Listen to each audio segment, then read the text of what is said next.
এটা gall bladder, হ্যাঁ খেয়াল রাখবেন। আমি দেখা যাবে পার্শিয়াল থাকবে। একটু শ্বাস নিয়ে পেটটা ফুলান, পেটটা ফুলান।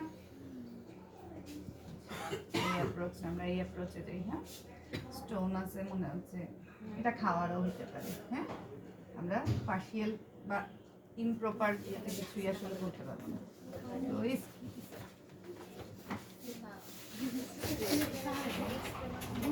শ্বাস নিয়ে পেটটা ফুলান, পেটটা ফুলায় রাখবেন, পেটটা ফুলান ফুলান।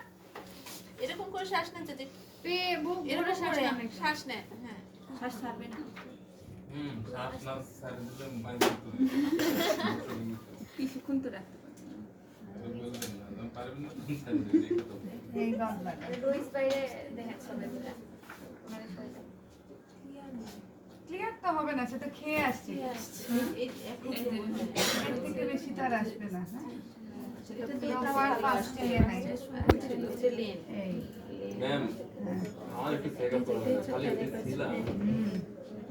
ভাইয়া শুয়ে পড়েন। 4.5 সেন্টিমিটার আসছে ম্যাডাম, আমরা যে শুনলাম 7 to 10 এটা তো আমরা প্রিপেয়ার্ড না। আমরা যেটা করছি সেটা কি বলছি, সেটাতে 8 to 12 আওয়ার্স ফাস্টিং স্টেজে পেশেন্ট থাকবে, তাই না?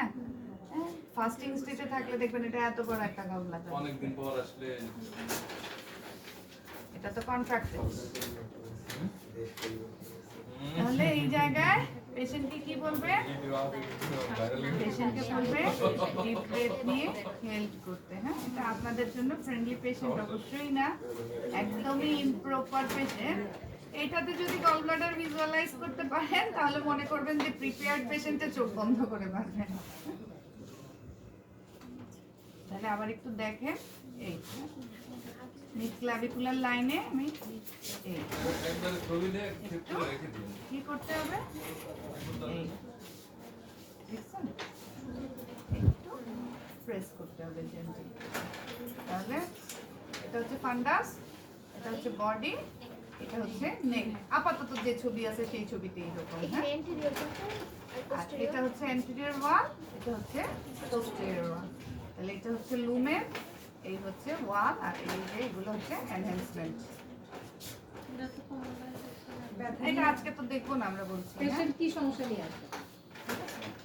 আমি দেখাই দিই আপনাদেরকে, কিন্তু আপনারা আজকে দেখবেন না। এই যে কমন ভাইটা, হ্যাঁ এই হচ্ছে পোর্টাল ভেন, এই হচ্ছে কমন ভাইটা। নেন বসেন এবার আপনারা।